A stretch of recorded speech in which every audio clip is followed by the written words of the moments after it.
сіз алмақшы болған, үйленбекші болған қыздың сіздің көзіңізде сұлу болуы.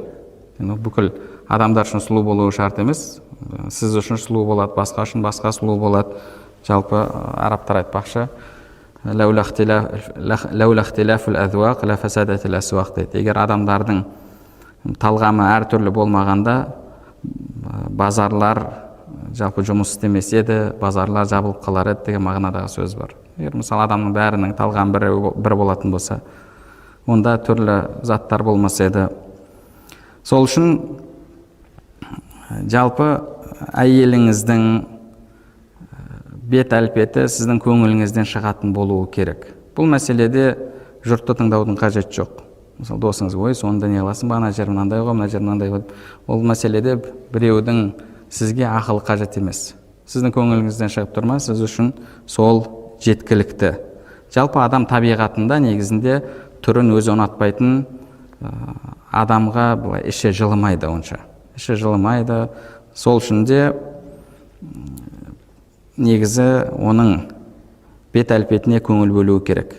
Пайғамбарымыз саллаллаху алейхи вассаламның діндегісін ал, яғни діні көркем болған ал деген хадис түрі ұнамаса да ал деген сөз емес. Ол жерде соны негізгі, яғни түрінің әдемі болуын негізгі критерия, негізгі шарт ретінде қарастырып, бағанағы дініне көңіл бөлуді ұмытып қойма деген мағынадағы сөз. Егер тек қана оның сұлулығына көңіл бөлетін болсаңыз, оның әдеп ақылақы дұрыс болмайтын болса, тақуалығы жоқ болса, онда пайғамбарымыз саллаллаху алейхи вассалам оны бір хадисте қоқыста өсіп тұрған гүлге ұқсатты. Бір хадисте сахабаларға иякум хадра ад-диман, қоқыстың гүлінен сақ болыңдар деді. Сонда уама хадра ад-диман я расулаллах, қоқыстың гүліне деген кезде сахабалар аль-мар'атул хасна фил манбати су, жаман отбасыда тәрбие көрген сұлу қыз деді. Ол сұлу болады, сыртқы көрінісі әдемі болады, бірақ ол қоқыстан өсіп шыққан. Яғни оның бойында қоқыс бар, қоқыстан нәр алған, ол нәрсе ертең шығады.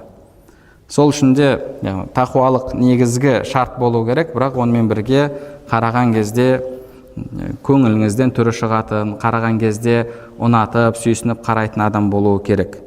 Сол нәрсе сіздің араңыздағы махаббатты тағы да күшейтеді және сіздің көзіңізді сақтауыңызға, өзіңізді зинадан сақтауыңызға көмектеседі. Ал егер әйеліңіздің түрі көңіліңізден шықпаса, ертең көшеден сұлу қыздарды іздей бастайсыз. Солардың түріне қарап, қызығып, сонымен өзіңіздің әйеліңіз есіңізге түсіп, бұл нәрсе араларыңыздың бұзылуына алып келеді.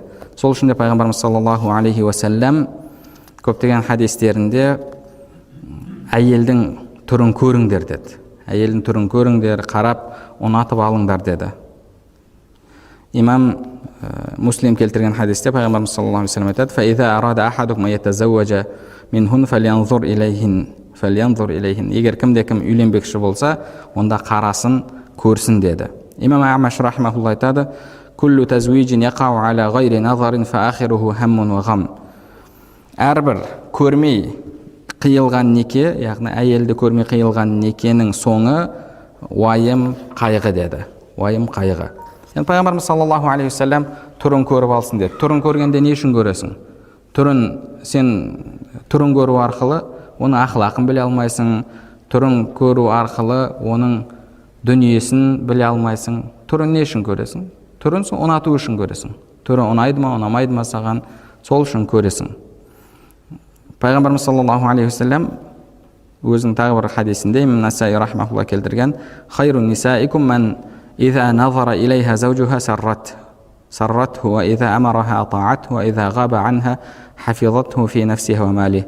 Ең жақсы әйел деді, бұл күйеуі қараған кезде күйеуін қуантатын және бұйырған кезде бұйырған орындайтын және күйеуі бір жаққа кеткен кезде өзін және күйеуінің дүниесін сақтайтын әйел деді. Қиянат жасамай сақтайтын әйел деді. Енді қараған кезде қуантады деген кезде, қараған кезде ол қай жағынан қуантады?